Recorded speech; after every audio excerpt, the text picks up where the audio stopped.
Hey, how you doing? This is RJ. Today I'm going to talk a little bit about Comicsgate and why it's important. And it's actually needed, I would say. More than important, it's needed. And if you're not a Comicsgate supporter, I just ask you to lend me your ear for a few minutes. So the reason why I wanted to talk about it is because I ran across this article that was in some hole in the wall website where this guy was posting an article about what he thought Comicsgate was. He was trying to explain it to people. It wasn't put that way. He just said, this is what it is. And he was completely wrong, of course. Because what he said that it was people, basically, he would say Americans who don't like diversity, don't want this or that in their comic books, don't want women in their comic books, all this kind of stuff. All the normal things you normally hear, which are false. I won't say that he was lying. I was saying that he's just completely misinformed. I had put up a post with the Comicsgate hashtag on my Twitter a little while ago, basically saying, no, this is what Comicsgate is about. It's about a good product. That's what we want, a good product. And we don't want some gatekeeper choosing what is a good product and what isn't. We want the money to choose it. It's all economics. We want the money to choose what is good and what isn't. I don't care if your gatekeeper is on the left or on the right. I don't want him in my comic books. Allow the money to show you where to go. Publish the comics that do well. Cancel the ones that don't. Follow the money. That makes a good product. I want a good product. You're not giving me that. That's what Comicsgate is about. But this guy, he was saying the normal things which weren't true about Comicsgate, but he came at it at a really interesting angle because I think he was in South America somewhere, Colombia, I think, and he was talking about American comic books, and he was snickering to himself saying, oh, Colombian comic books don't have that problem. Where he originally came up with his idea was the fact that he says that Americans have this sort of entitled idea that because they've read this character or this comic book for a while, they somehow own some part of it, which they don't. And then he would snicker to himself saying, silly Americans. Of course, it doesn't work that way. The people who own these things own it and they can do whatever they want. Now, I've heard this kind of argument in different ways, positively and negatively. Positively and negatively. That would be the negative one. I've heard another one. I think it was C.B. Smallwood, who has his own YouTube channel, and he talks about it in terms of the fact that these characters are like part of his family. Okay, he grew up with them. He knows them. They're part of his family. I don't think that's the case at all either. Okay, I think they're both expressing this the same way, one positively and one negatively, and they're both wrong. They're both putting this feeling into it. They're both making an attachment through feeling. The guy who said people think they own it, but they don't. And the other fellow saying that, well, they feel like family. No, it's got nothing to do with feeling. Nothing at all. Again, it's economics. It's a product. You got to think about this in terms of product. And you got to think about it in terms of American comic books. Okay, because the guy from Colombia, he just doesn't understand how American comic books work. And I don't think a lot of people really get this point. Even some of the people in comic books themselves, certainly the people who run DC and Marvel, they forget this simple thing that I'm going to go over. And it's the fact that American comic books for a long time now are influenced by something that I like to call the crisis effect. Okay, named after the Crisis on Infinite Earths. I think it started long before Crisis. I think it started with Stan Lee himself. But I call it the Crisis Effect because the Crisis miniseries, the Crisis on Infinite Earth miniseries, took all the histories of all the DC universes and just put them all into one. It didn't erase anybody's history. It kind of shoved them all together. It made something like a hybrid. But it didn't cancel out anything. And this is extremely important because for American comic books, you're getting a product that is not simply a physical thing, if you're actually getting a physical copy, and it's not simply the story, and it's not simply the art. The product that you're given, or that you buy, has another part attached to it. It has another part of the product besides the art and besides the story and besides the physical copy. I would say it's about 20% of this product is history. What you're getting is 20% history in your product. That's what you're purchasing. Okay, 20% of what you're purchasing when you purchase a comic book is the history of that character, of that comic book, of that universe in American comic books. It's just part of the product. And this is really easy to see, especially when you go over the history of comic books. But your comics have footnotes. Your comics have endnotes. Okay, whenever you see a little star saying see last issue, or see issue 459, or see Fantastic Four number 300, those are footnotes. Those are referencing old stories and saying, hey, go back and look for these. Hey, if you like this story, go back and read that. Or at the very least saying, this comes from somewhere. It comes from our history, the history of this universe. These are all over Marvel and DC Comics for its entire history. They do this. And for some books, not all, they used to anyways, I don't know if they do it much anymore, but they used to have the pages at the end where people would send in letters. Okay, back before the time there was the internet, people actually sent in actual letters, took the time to write a letter to Marvel and DC. And they would put in these letters what they would like and what they didn't like about it, and they would usually publish at least one letter that about people who didn't like the book or the story or the reason why. But when they answered these letters, because often there was answers to them, not just the letters, the artists or the storytellers would say, this is why I wrote the story that way. Because of this old story that I loved, or because I wanted to continue on that story. They're talking about the history of Marvel and DC. It's their endnotes. Okay? Because 20% of the product that you're getting when you buy a DC and Marvel comic is their history. Okay? It's not that you, as an American, North American, I would say, feel that you own some of these characters. It's not that they're part of your family. It's that from time since Stan Lee started Marvel Comics, history has been part of the product of an American comic book. And whenever someone tries to strip that history away, they're giving you an inferior product. And they've tried this a number of times, and it's failed Marvel and DC many, many times. Okay? When Marvel tried to reboot in the late 90s, it failed miserably. Why? Because they erased all that history. It was more than just that, but that was one of the big reasons. And the same with DC, with the New 52. They try to reboot something, and they ignore the entire history, and basically they're giving you a lesser product than you got the month before, because it has no history anymore. And that brings me to why Comicsgate is necessary. It's because of the fact that comic book readers, anybody who's a reader in this kind of genre, you got like 3 options if you don't like what's going on with your comic books. All right? And one of those options I don't think is open to many people. One of those options is you don't like the story, make your own comic. Make your own story, take it, and make something better. Now, some people out there, I'm looking at, Ethan Van Sciver right now with his Indiegogo campaign and Richard Meyer with his Jawbreakers campaign. Even I've written a novel which I'm trying to get published, but that's not open to a lot of people.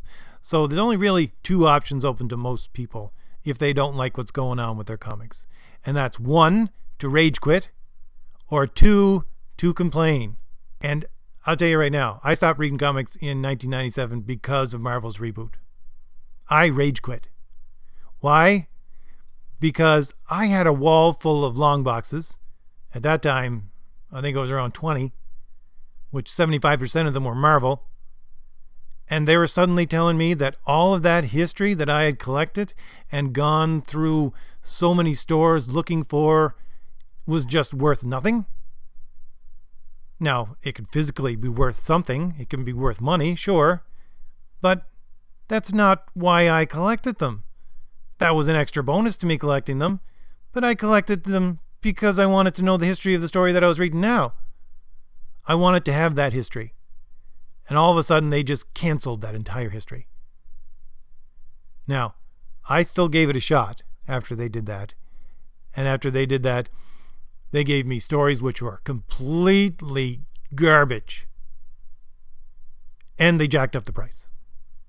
So I said, okay, you're seriously asking me to buy stories that are extremely inferior for more money, and you're going to lop off 20% of the product at the same time, which is my entire history, and make my wall full of long boxes of Marvel Comics worth nothing to me. Why would I continue to buy your product after that? Why? That's ridiculous. That's you stepping in my face and asking me to smile about it. So, I rage quit. I stopped buying comics. I stopped buying new comics anyways. You know, I buy small collections here and there, older comics. I would find things, you know, I'd just run across them and I would buy them. But I rage quit. I didn't buy any new comics until last year, when Diversity in Comics got me back into buying new comics. Because I could pick out from most of the stuff that he said or other YouTubers what was a good product and what was not. But again, a lot of people are still doing this. Marvel is still doing this. They tried to do this without rebooting the universe by giving us these new characters, which they've finally tried to listen and get rid of, which is like the new female Thor or the new Spider-Man or all of these other characters. And the reason why we're complaining about them is because, no, not because the new Thor is female, not because the new Spider-Man is a man of color. It's because you're chopping off the 20% of the product that we've come to expect for the last, 60 years now of Marvel Comics? You're going to take all of that history and just chuck it out the window and say, oh, start again. No, we're not going to sit here and have you step in our face and smile about it. Because you're going to give us less of a product, which is just an inferior product, and expect us to smile about it. No. Okay? So, for those of you, because I did rage quit, but I came back, but for those of you who don't feel like rage quitting is an option, then you only have one option left. And that is to complain. And the thing is that complaints used to be done by the dollar bill. That's what they used to be done by. Okay, before the time of the internet, that's how the Marvel and DC companies would know that, okay, this book really isn't doing well. Us rebooting this really didn't go over well. Nobody's buying these things. Therefore, we have to put things back the way they are. Back the way they were. And they give them, the customers give them a kick in the pants saying, no, you're being stupid. Stop doing that. And the dollars spoke, and they would listen. But the companies, like I said in one of my other videos, that own Marvel and DC are now so huge, and Marvel and DC have this giant pot of money to draw from. They're post-sales companies that I was going on in one of my other videos about the fact that they don't care about sales anymore. They don't care if they lose money. Okay, maybe they do care a little bit if they lose money, but at the very least they don't care enough about losing money to think of it as a complaint anymore. Because that's what it used to be. We vote with our dollar. Okay? And we'll say, no, we don't want this. And they used to listen to us because Marvel and DC could actually go out of business. You know, up until the 90s, that was one of the real problems, that they could actually go out of business. So you got to listen to the customer. So you got to listen to those complaints done by the dollar bills. But they have this huge pot of money to draw on now that they don't take that as a complaint anymore. And since they don't take the dollar bills as a complaint anymore, then again, we're only left with one kind of complaining, and that is to actually complain. And that's why Comicsgate is there. And that's why it needs to be there. It can be something else in the future and not called Comicsgate, but it's going to have the same basic structure. People are going to sit there and complain about your product because you're giving us an inferior product. It's really that simple. It's economics. Now, I know most of these people are artists of one kind or another that are in Marvel and DC, but you gotta have somebody in the company who understands economics and tells them, okay, look, this is a product here. We're trying to sell it to people. We've got to actually listen to the customer. If they don't do that, then no. They're not an actual company who sells a product. They're just propagandists. That's all they are.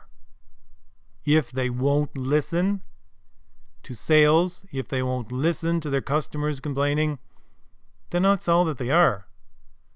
They're just a wing of some party, a wing of some ideology, a wing of some kind of movement that just pumps out propaganda. That's all that they are, if they won't listen to basic economics. So, I think this is important to talk about and something to bring up, which people probably don't think about the fact that when you buy a Marvel or DC comic, when you buy something like that, you are purchasing a product that is 20% history. You are purchasing the history of that along with the physical copy. And that's something we need to think about. That's why you have a bunch of long boxes in the corner, right? That's why I do, so I can pull them out and read them when I want to go back and do other stories. Not just great runs that I usually look at, but if it says, go see this issue, I go see that issue. Because I want to. Because I'm enjoying this story so much that I want to go back to the other story that it's originally come from. And because of that, if they chop off the history, and even if they do it in the ways that they're trying to do now, which is to take the heroes that we know and love and have a history and turn them into something which is not them at all. I'm looking at Hawkeye right now. Okay? I bought Hawkeye in the Avengers from the 1960s on. And, I bought the Hawkeye miniseries when it came out in the 80s. I know the history of Hawkeye. This guy that they're putting in the comics right now with the name of Hawkeye and calling him Clint, that is not the same character. You're erasing all that history. Therefore, you're giving me an inferior product.